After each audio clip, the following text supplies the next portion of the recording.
Hello नमस्कार मेरे प्यारे साथियों, कैसे हैं आप सभी। मैं शेखर आप सभी का एक बार फिर से स्वागत करता हूं साइंस सेलेक्ट यूट्यूब चैनल पे, जहां हम पढ़ रहे हैं रेलवे एग्जाम 2026 के लिए जनरल साइंस, जो कि बहुत ज्यादा इंपॉर्टेंट हो जाती है रेलवे एग्जाम्स के लिए। एएलपी जेई टेक्नीशियन में बहुत ज्यादा पूछी जाती है, एनटीपीसी और ग्रुप डी में भी अच्छे खासे क्वेश्चन आते हैं साइंस से। तो आज है हमारी फिजिक्स के मोशन चैप्टर की दूसरी क्लास, जहां हम ये पूरा बैच, साइंस का पूरा batch, physics chemistry bio with PYQs, पूरी तरीके से फ्री में पढ़ रहे हैं। तो जुड़ जाइए, जुड़ना ना भूलिए। और ये है क्लास 2। तो अगर आपने मोशन की पहली क्लास या फिजिक्स की कोई भी क्लास मिस की है, तो मैं यहां आई बटन में आपको पूरी प्लेलिस्ट का लिंक दे देता हूं। आप जाइए, प्लेलिस्ट को फॉलो करिए, नोट्स बनाइए, पढ़िए। और अब इस संडे से हम करने वाले हैं प्रीवियस ईयर क्वेश्चंस। हर संडे को सुबह 10 बजे हम प्रीवियस ईयर क्वेश्चन लेके आएंगे। जो भी चैप्टर्स हमने पढ़े हैं, यूनिट्स एंड मेजरमेंट, मोशन, ये जो भी चैप्टर्स खत्म हो जाएंगे, इनके प्रीवियस ईयर क्वेश्चंस को हम वहां पे करेंगे। तो जुड़ना ना भूलिए, सब्सक्राइब कर लीजिए चैनल को, लाइक कर दीजिएगा वीडियो को। और अगर आपको बहुत अच्छा लग रहा है तो कमेंट में बताइए कि कैसा आपको लग रहा है ये क्लासेस करके, और आपको और कौन कौन से चैप्टर्स की क्लासेस चाहिए। वैसे तो हम सीरीज में पूरे हर चैप्टर को लेके आएंगे, लेकिन पहले अगर आपको कोई चैप्टर पढ़ना है तो उसके बारे में आप हमें बता सकते हैं। चलो, बिना किसी देरी स्टार्ट करते हैं। कल हमने बात की थी यूनिफॉर्म और नॉन यूनिफॉर्म मोशन की, एक समान गति और असमान गति की। कल वाली क्लास में हम ये बात कर चुके हैं। अभी मैंने इस टॉपिक को फिर से यहाँ पे रखा इसलिए है क्योंकि मैं कल यहाँ पे ग्राफ्स बताना आपको भूल गया था, है ना। ग्राफ्स बताना भूल गया था। यूनिफॉर्म मोशन के ग्राफ्स कैसे होते हैं, नॉन यूनिफॉर्म मोशन के ग्राफ्स कैसे होते हैं, इसको देख लेते हैं। तो देखो, ये जो ग्राफ बनता है यूनिफॉर्म मोशन का, ये बनता है, इसको हम कहते हैं डिस्टेंस टाइम ग्राफ, है ना। दूरी समय ग्राफ, दूरी समय के, दूरी और समय के बीच में ये बनता है। हमेशा हम वाई एक्सिस पे, वाई अक्ष पे रखते हैं डिस्टेंस को, दूरी को, और एक्स एक्सिस पे रखते हैं हम समय को, यानी टाइम को। तो ये डिस्टेंस टाइम ग्राफ इस प्रकार से बनता है। अब देखो, यूनिफॉर्म मोशन का मतलब क्या होता है। यूनिफॉर्म मोशन का मतलब होता है कि समान समय अंतराल में समान दूरी अगर तय की जा रही है, तो उसको हम कहते हैं यूनिफॉर्म मोशन, यानी एक समान गति, है ना। जैसे फॉर एग्जाम्पल, कल भी मैंने एग्जाम्पल लेके आपको बताया हुआ था। क्या बताया था भाई, कि अगर मान लो कि 0 से 10 मिनट तक कोई गाड़ी चलती है, और वो इस समय में 20 किलोमीटर 20 किलोमीटर की दूरी तय कर लेती है, ठीक है, बहुत तेज चल रही है। अच्छा, फिर अगले 10 मिनट, मतलब 10 से 20वें मिनट तक ये फिर से अगला 20 किलोमीटर, यानी टोटल 40 किलोमीटर दूरी तय कर ले रही है। तो ये क्या कर रही है कि समान समय अंतराल में, 10-10 मिनट के समय अंतराल में, ये 20-20 किलोमीटर, यहाँ मिनट लिख दिया मैंने, यहाँ पे किलोमीटर होगा, है ना, 20-20 किलोमीटर की दूरी तय कर रही है। तो मतलब अगर ऐसा कोई समान समय अंतराल में समान दूरी कोई वस्तु तय करती है, तो उसको हम कहते हैं यूनिफॉर्म मोशन, यानी एक समान गति। अब अगर आप इसको देखोगे, तो मैं क्या कर, समय के साथ साथ मान लो कि ये हो गया हमारा, ये 0, 5, 10, 15, 20, 25, 30, ये मिनट्स में मैंने लिखा हुआ है, ठीक है, बस आपको समझाने के लिए, ठीक है। ये हो गया 5, 10, 15, 20, 25, 30, 35, 40 ऊपर, ठीक है। तो ये हमारा किलोमीटर में, ये दूरी किसमें है, किलोमीटर में। चलो, अब देखो, पहले 10 मिनट में वो कितनी दूरी तय करी, उस गाड़ी ने 20 किलोमीटर दूरी तय करी, है ना, पहले 10 मिनट में। तो वो कहीं यहां पहुंची होगी, है ना। कहाँ पहुंची होगी, यहां। मैं इसको दूसरे कलर से बना देता हूँ, ठीक, वो गाड़ी यहां पहुंची होगी, है ना। अरे यार वो गाड़ी यहां पर पहुंची होगी, ठीक। अच्छा, फिर अगले 10 मिनट वो गाड़ी फिर से चली, और अगले 10 मिनट में वो गाड़ी कहां पहुंच गई, तो वो अगले यहाँ 20 पे गई है, और वो कहां पे पहुंच गई है, 20 किलोमीटर, हाँ, यहाँ 40 किलोमीटर पे पहुंच गई है, यहाँ पे, है ना। हम इसको जोड़ लेते हैं, स्केल नहीं है, तो अगर आप स्केल से जोड़ेंगे तो ये आपको एग्जैक्ट पॉइंट पे मिलेगा, ठीक। तो अगर आप यहाँ पे देखेंगे कि ये गाड़ी कहाँ पहुंच गई, यहाँ पहुंच गई, तो अगर आप इन लाइंस को मिलाएंगे एकदम जीरो से, इस तरीके से इनको मिलाएंगे, तो आपको क्या दिख रहा है कि एक स्ट्रेट लाइन मिल रही है। ये मैं हाथ से एकदम स्ट्रेट तो नहीं बना पा रहा हूं, लेकिन ये आपको क्या मिल रहा है, स्ट्रेट लाइन मिल रहा है। तो जब भी कोई स्ट्रेट लाइन, जब भी कोई सीधी रेखा आपको मिले डिस्टेंस टाइम ग्राफ का, तो वो किसको बताती है, वो एक यूनिफॉर्म मोशन को बताती है। वो किसको बताती है, यूनिफॉर्म मोशन को बताती है। ठीक है, ये हो गया हमारा यूनिफॉर्म मोशन। समझ में आ रही है बात। और देखो, इसका ग्राफ ऐसा नहीं है कि हम रेस्ट को नहीं बता सकते हैं ग्राफ से, हम रेस्ट को भी यानी स्थिरता को भी ग्राफ से रिप्रेजेंट कर सकते हैं। ये तो यूनिफॉर्म मोशन का ग्राफ हो गया। अगर मैं इन सारी चीजों को इरेज करके, या फिर आपको नोट्स में तो काम आएंगी ही, मैं यहां पे बना देता हूं। ये हो गया हमारा टाइम, ये हो गया हमारा डिस्टेंस। ठीक है, डिस्टेंस टाइम ग्राफ बनाते हैं। मान लो कि कोई बॉडी है, कोई बॉडी है जो यहां खड़ी है, इस जगह पे खड़ी। ठीक है, और समय जैसे जैसे बीतता जा रहा है, समय आपका बीतता जा रहा है, हम यहाँ पे देख रहे थे, ये हमारा 5, 10, 15, 20, 25, 30, ये मिनट्स है हमारे बीतते जा रहे हैं। और गाड़ी जो है वो यहाँ की यहीं खड़ी है, आपकी जो व्हीकल है वो यहाँ की यहीं खड़ी है ना। तो समय तो बढ़ता जा रहा है ना, लेकिन दूरी नहीं बढ़ रही है। तो इस कंडीशन में आपका जो ग्राफ बनेगा वो इस तरीके से parallel to the x axis बनेगा। कैसे बनेगा, parallel to the x axis बनेगा, इस तरीके का ग्राफ बनेगा। और अगर पैरेलल टू द मतलब हमारे एक्स एक्सिस, एक्स अक्ष के समांतर अगर ग्राफ बनता है, तो ऐसा ग्राफ हमें किसको बताता है, ऐसा ग्राफ हमको बताता है कि भैया वो किस में है, वो रेस्ट में है। और भाई साहब, मैं आपको ग्राफ इसलिए बता रहा हूं क्योंकि ग्राफ से आपके क्वेश्चन आते हैं, मोस्ट इंपॉर्टेंट टॉपिक है ये। ठीक है, मोशन का one of the most important topic है आपका ग्राफ। ठीक है, ग्राफ से क्वेश्चन एकदम आते हैं। तो ये रेस्ट का ग्राफ है, जब आपकी रेखा एक्स एक्सिस के समांतर मतलब समय वाली रेखा के समय वाले अक्ष के समांतर हो जाएगी, तो वो किसको बताएगा, वो रेस्ट को बताएगा, स्थिरता को बताएगा। और अगर इंक्लाइंड एकदम स्ट्रेट लाइन आपको मिलती है ना, तो आपको वो किसको बताएगी, वो बताएगी यूनिफॉर्म मोशन को, यानी एक समान गति को। एक समान गति और रेस्ट के ग्राफ समझ में आ गए। आ जाओ आगे बात करते हैं और समझते हैं कि नॉन यूनिफॉर्म मोशन के ग्राफ कैसे बनेंगे। तो देखो, नॉन यूनिफॉर्म मोशन का ग्राफ बहुत ज्यादा इजी है। आप देखो, आप क्या कर रहे हो, ये मान लो आपको इस रास्ते जाना है, या आपने 0 मिनट से स्टार्ट किया। ठीक, आप पहले 10 मिनट चले। ठीक, पहले 10 मिनट आप चले, आपने 20 किलोमीटर की दूरी तय करी। अगले 10 मिनट आप चले, अगले 10 मिनट आप चले, और आपने यहाँ पे सिर्फ 10 किलोमीटर की दूरी तय करी, है ना। ये मतलब ये 0 से 20 किलोमीटर है और ये 30 किलोमीटर है। ठीक, अच्छा, फिर आप अगले 10 मिनट जाते हो, और अगले 10 मिनट में, है ना, अगले 10 मिनट में, ये हो गया 10 मिनट्स, ये हो गया 20 मिनट्स। ठीक, 10, 20, ये 10 मिनट यानी 30 मिनट्स, यहाँ पे हमारा ये 30 मिनट है। ठीक है, 30 मिनट में, अगले 30 मिनट में आप यहां से सीधे 20 किलोमीटर की दूरी तय कर लेते हो, 20 किलोमीटर की दूरी तय कर लेते हो, और आप पहुंच जाते हो 50 किलोमीटर वाले माइलस्टोन पे। कहाँ पहुंच जाते हो, 50 किलोमीटर वाले माइलस्टोन पे। तो अगर आप इसका ग्राफ प्लॉट करोगे तो देखो कैसा ग्राफ बनता है। ये हो गया हमारा वाई एक्सिस, ये हो गया हमारा एक्स एक्सिस।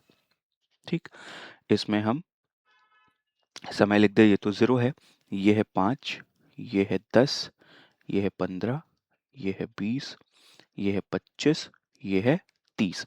यहां पे अगर आप देखोगे तो ये हो जाएगा हमारा 5, 10, 15, 20, 25, 30, 35, और ऊपर बना ले 40, 45 और 50 इधर कहीं आएगा। ठीक है, चल अब देखो आपने क्या किया, मैं जरा अगर इसको इसको प्लॉट करने जाऊं तो मैं इसको प्लॉट करते हैं ऐसे।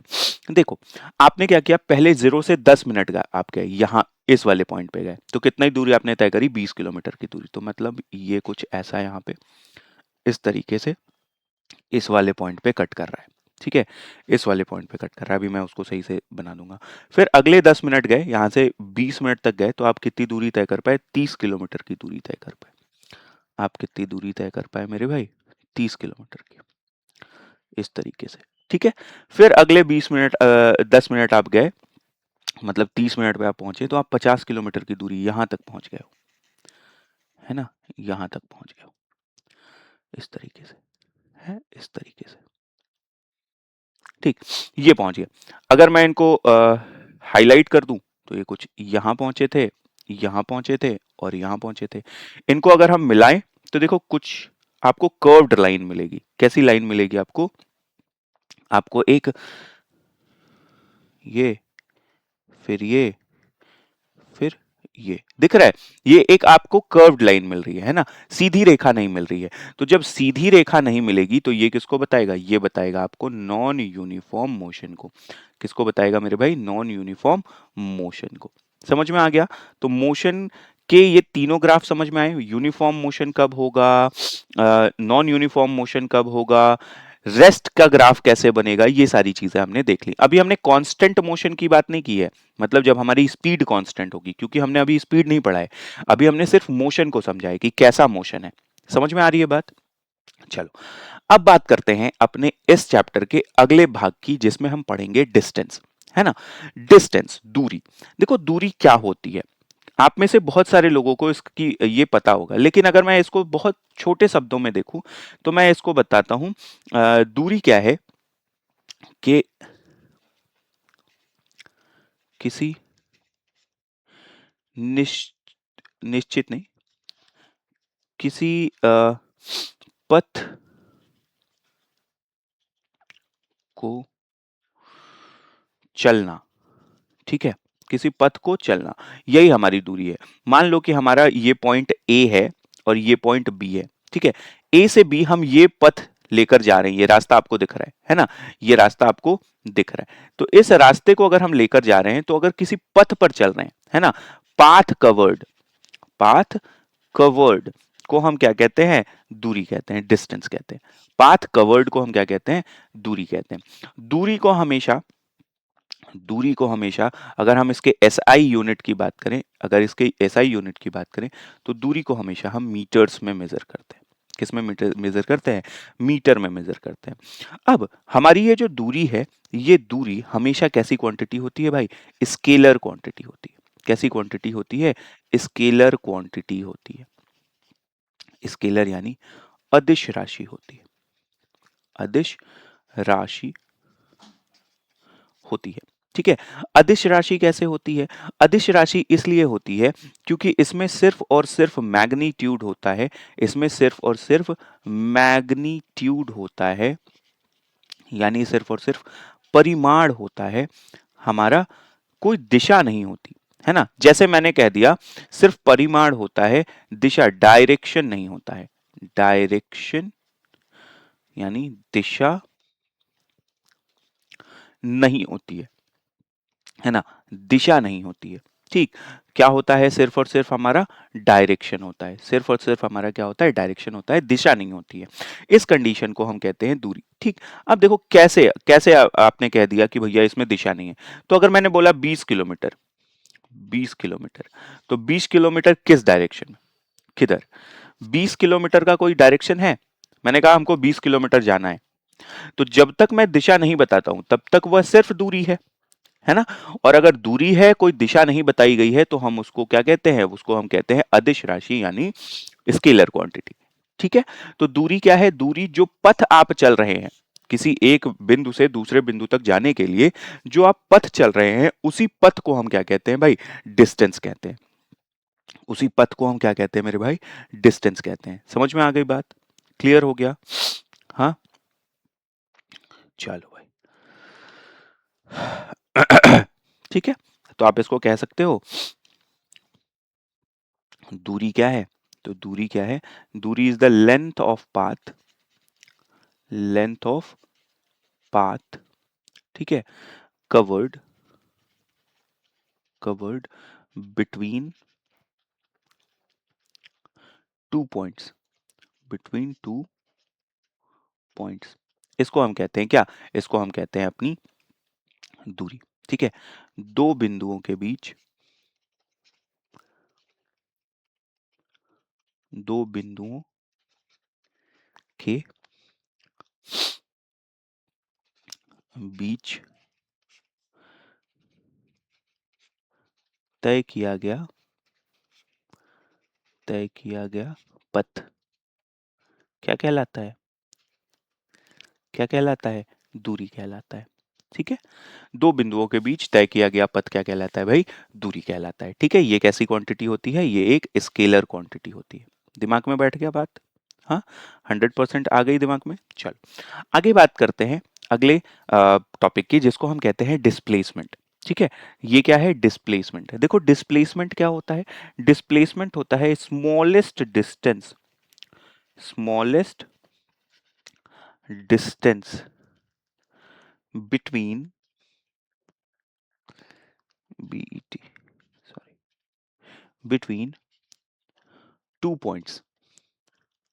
ठीक है, दो बिंदुओं के बीच सबसे कम दूरी को हम क्या कहते हैं, सबसे कम दूरी को हम कहते हैं डिस्प्लेसमेंट यानी विस्थापन। ठीक है, दो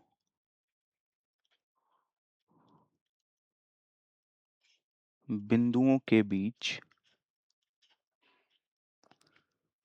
सबसे कम दूरी, कम दूरी। ठीक है, इसको हम क्या कहते हैं, इसको हम कहते हैं भाई विस्थापन। ठीक है, इसको हम विस्थापन कहते हैं। जैसे यही देखो, इस ये पॉइंट ए है, ये पॉइंट बी है, तो इसके बीच की सबसे कम दूरी वो स्ट्रेट लाइन ही होगी, है ना। जैसे वही वाला फोटो बना लेते हैं जो डिस्टेंस में बना हुआ था, यहाँ पे हमारा था पॉइंट ए और यहाँ पे है हमारा पॉइंट बी। ठीक, और रास्ता कुछ इस तरीके से गया हुआ है,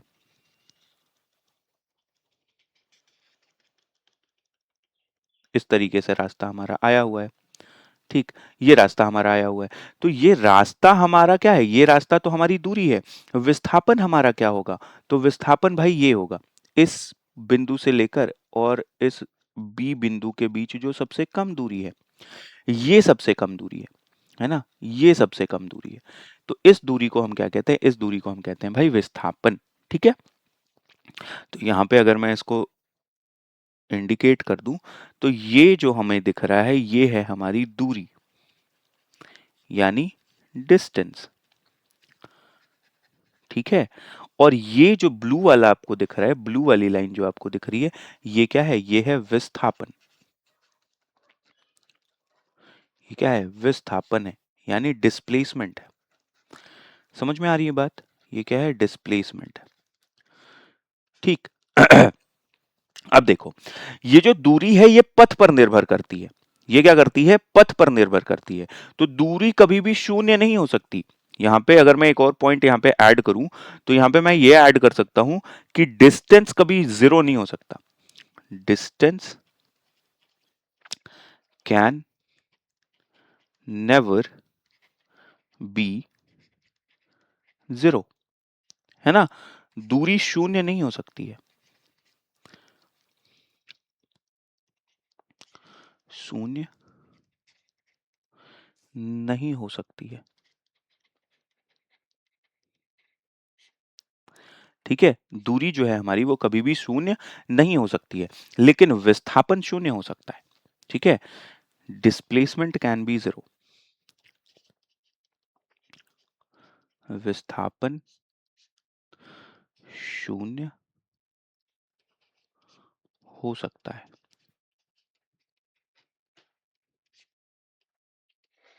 ठीक है, displacement can be zero, displacement can be zero. ठीक है, ये याद रखिएगा। अब आप कहोगे भैया कैसे, है ना, आप कहोगे भैया कैसे, तो जैसे मान लो ये हमारा पॉइंट ए है, यहाँ पे हमारा पॉइंट ए है, और यहाँ हम गए ऐसे मार्केट जा रहे हैं, हम कहाँ जा रहे हैं, मार्केट जा रहे हैं। हम इस तरीके से घूमे, ऐसे घूम फिर के, ठीक, ये हम मार्केट में घूम लिए और घूम फिर के फिर इसी बिंदु पर आ गए। फिर से वापस घर ही पे आ गए। ये हमारा घर है, ये हमारा क्या है, घर है, होम है। ठीक है, तो होम से गए थे, ठीक, घर से निकले थे, और घर से निकल के, ये हमारा होम है, इस घर से निकल के हम क्या करें, हम ऐसे घूम फिर के फिर से उसी जगह पे आ गए। तो मान लो कि ये पूरा का पूरा जो हमने घूमा, ये पूरा का पूरा था 40 किलोमीटर। ये कितना था, 40 किलोमीटर। तो 40 किलोमीटर आपने दूरी तो तय कर ली, लेकिन आपका विस्थापन क्या हुआ, इसी बिंदु से स्टार्ट किया, इसी बिंदु तक आ गए, तो इसके बीच की सबसे कम दूरी क्या होगी, 0। तो इस कंडीशन में ये जो 40 किलोमीटर है वो आपकी डिस्टेंस है, वो आपकी क्या है, वो आपका क्या है, डिस्टेंस है, दूरी है। समझ में आ रही है बात। लेकिन अगर मैं ये कहूं कि यहां पे विस्थापन क्या हुआ, तो यहां पे आपका विस्थापन हुआ 0। क्या हुआ, 0। ये क्या है आपका, डिस्प्लेसमेंट।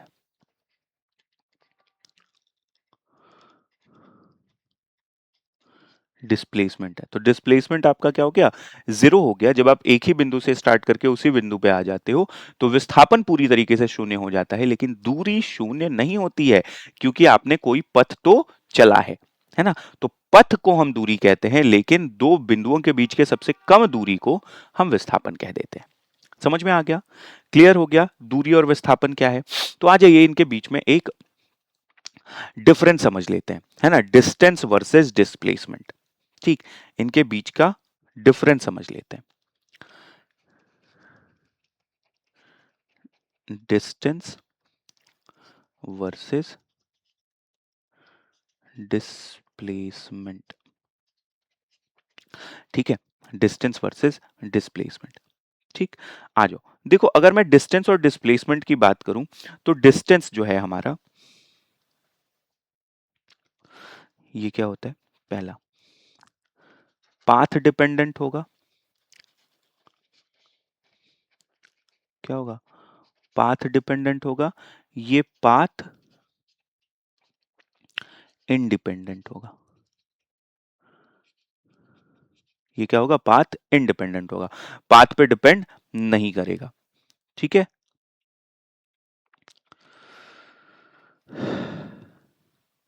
एक सेकंड, चलो, ठीक है। अच्छा, दूसरी चीज, सेकंड अगर मैं बात करूं, तो हाँ, यहाँ पे एक चीज मैं बताना भूल गया कि ये जो हमारा डिस्प्लेसमेंट है, ये एक वेक्टर क्वांटिटी है। ये क्या है, वेक्टर क्वांटिटी है। वेक्टर यानी सदिश राशि है, सदिश राशि है। ठीक है, सदिश राशि कैसे है, क्योंकि ए से बी तक सबसे कम दूरी किसी एक दिशा में ही होगी, किसी एक दिशा में ही होगी, तो इसके साथ दिशा भी है, तो इसलिए हम क्या कह देते हैं कि ये क्या है, एक सदिश राशि है। तो यहाँ पे मैं क्या लिखूं, यहाँ पे ये क्या है, एक स्केलर क्वांटिटी है, स्केलर क्वांटिटी है, और ये क्या है भाई, एक वेक्टर क्वांटिटी है। ठीक है, वेक्टर क्वांटिटी है।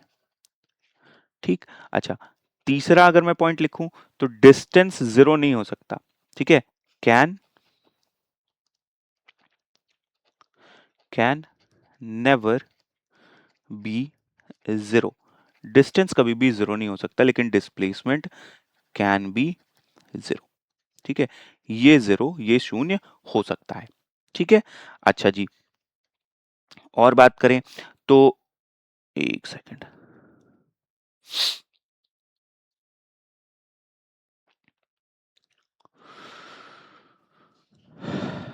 हाँ जी, चलो, चौथा, देखो डिस्टेंस हमेशा पॉजिटिव होगा, ऑलवेज, ऑलवेज पॉजिटिव। ठीक है, दूरी हमेशा पॉजिटिव होगी, लेकिन डिस्प्लेसमेंट क्या हो सकता है, कैन बी निगेटिव। अब आप कहोगे भैया ये निगेटिव कैसे हो गया, ये नेगेटिव डिस्प्लेसमेंट कैसे हो गया, ये बताइए। तो देखो, अब मान लो कि आप इस बिंदु से, ये आपका पॉइंट ए है, ठीक है, ये आपका पॉइंट बी है, और ये आपका पॉइंट सी है। ठीक, ये आपका पॉइंट सी है। अब मान लो कि आप इधर गए, ए से बी गए 20 किलोमीटर, फिर आप यहां से ऐसे लौटे, तो यहां तो आपका डिस्प्लेसमेंट 0 हो गया, यहां तक तो आपका डिस्प्लेसमेंट क्या हो गया, 0 हो गया। अब आप इधर गए और कितना, इधर गए आप और 20 किलोमीटर, है ना। तो भाई ये टोटल दूरी तो आपने कितनी तय करी, 20 20 40 20 60 किलोमीटर। तो यहाँ पे दूरी तो आपकी कितनी हो गई, दूरी हो गई आपकी 60 किलोमीटर, ठीक है। लेकिन विस्थापन कितना हुआ, विस्थापन कितना हुआ, तो भैया विस्थापन तो हुआ, अगर आप इस डायरेक्शन को पॉजिटिव ले रहे हो कि हम इधर पॉजिटिव जा रहे हैं, तो वापस आते समय शून्य हो गया, और शून्य से पीछे दूसरी तरफ जाओगे तो कैसा हो जाएगा, नेगेटिव। तो कैसा हो गया, -20 किलोमीटर, ठीक है। तो ये माइनस किसको बता रहे हैं, माइनस दिशा को बता रहा है, ये किसको बता रहा है, डायरेक्शन को बता रहा है। समझ में आ रही बात। तो यहाँ पे ये कैसा हो सकता है, ये नेगेटिव भी हो सकता है, डिस्प्लेसमेंट कैन बी नेगेटिव, ठीक है, वो जीरो हो सकता है, लेकिन आपका डिस्टेंस कभी भी जीरो, सॉरी, कभी भी नेगेटिव नहीं होगा, वो हमेशा पॉजिटिव होगा। अब देखो यहां से यहां गए, ये 20 किलोमीटर आए, फिर इधर वापस गए 20 किलोमीटर, तो 20 और 20 40 किलोमीटर की दूरी तय करी, और फिर से 20 किलोमीटर सी की तरफ चले गए, तो आपने 20 किलोमीटर और जोड़ दिया, यानी टोटल 60, यानी इसमें सिर्फ जुड़ रहा है, सिर्फ पॉजिटिव चीजें हैं। समझ में आ रही है बात। तो ये कुछ सिंपल से डिफरेंसेस हैं हमारे डिस्टेंस और डिस्प्लेसमेंट के बीच के। समझ में आ गई बात, कोई दिक्कत, कुछ भी ऐसा जो ना समझ में आया हो डिस्टेंस और डिस्प्लेसमेंट में, समझ गए, यस। चलो बहुत अच्छे। तो अब हम बात कर लेते हैं कि हमारी हमारी चाल क्या होती है ना, स्पीड क्या होती है। तो देखो स्पीड को मैं अगर डिफाइन करूं, तो स्पीड को मैं कैसे डिफाइन कर सकता हूं, है ना, अ, दूरी में, दूरी में बदलाव की दर, बदलाव की दर, ठीक है, किसके सापेक्ष, समय के सापेक्ष, समय के सापेक्ष दूरी में बदलाव की दर को हम क्या कहते हैं, स्पीड कहते हैं, ठीक है। Rate of change of distance, rate of change of distance with respect to time, ठीक है। समय के सापेक्ष दूरी में बदलाव की दर को हम क्या कहते हैं, चाल कहते हैं, स्पीड कहते हैं, ठीक है। अगर हम यहां से स्पीड का फॉर्मूला देखें, तो स्पीड का फॉर्मूला तो हम सभी को पता है, स्पीड इज इक्वल्स टू क्या होता है, डिस्टेंस अपॉन टाइम, ठीक है, डिस्टेंस अपॉन टाइम। और अगर इसकी इकाई की बात करें, तो इकाई क्या हो जाएगी, डिस्टेंस को मीटर में और समय को सेकंड में, तो इसको हम ऐसे लिख लेते हैं, मीटर पर सेकंड, ठीक है। कैसे लिख लेते हैं, मीटर पर सेकंड। अब देखो इसको समझने के लिए, मतलब इस फॉर्मूले को याद रखने के लिए आपको कुछ नहीं करना है, ठीक है। आप तीनों को निकाल सकते हो बहुत ही ज्यादा इजीली। इसके लिए मैं एक स्पीड ट्राइंगल बना देता हूं, इसके लिए मैं एक स्पीड ट्राइंगल बना देता हूं, है ना, स्पीड ट्राइंगल बना लेते हैं, ठीक है। अब ये जो हमारा स्पीड ट्राइंगल है, ये इसके अंदर एक और ट्राइंगल ऐसे उल्टा करके बना देते हैं, इस तरीके से, है ना। रुक जाओ, ये थोड़ा सा मुझे लग रहा है, इसको इरेज कर लें, बड़ा बनाते हैं, है ना, ऐसा बनाते हैं,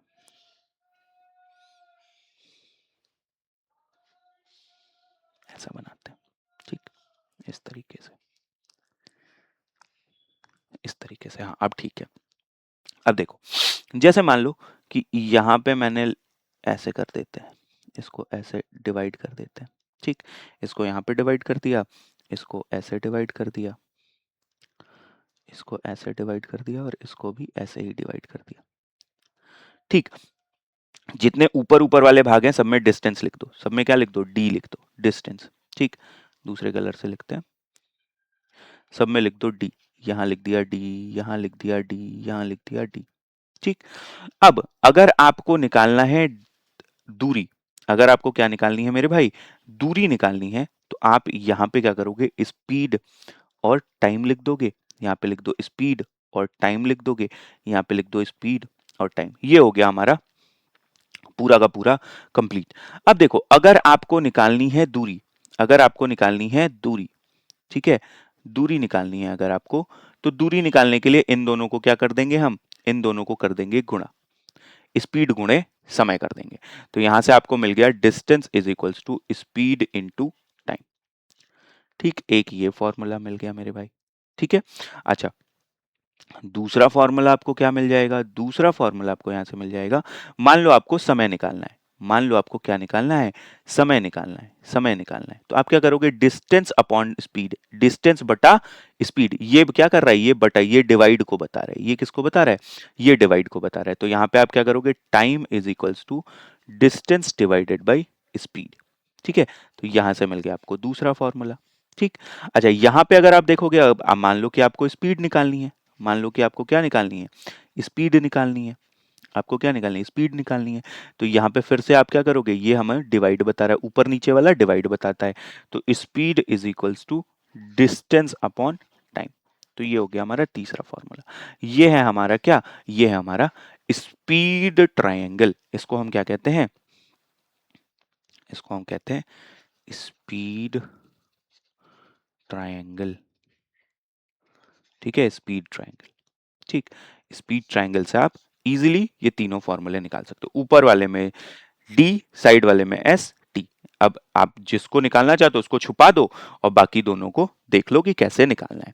तो इस तरीके से आप तीनों फॉर्मूले निकाल सकते हो। स्पीड का फॉर्मूला होता है डिस्टेंस अपॉन टाइम। ठीक है, डिस्टेंस अपॉन टाइम देखो अभी यहीं पे देखा हमने, और इसकी यूनिट क्या होती है? मीटर पर सेकंड। इनकी यूनिट देखें तो स्पीड की मीटर पर सेकंड इनटू सेकंड, है ना? तो एक सेकंड, स्पीड की होती है,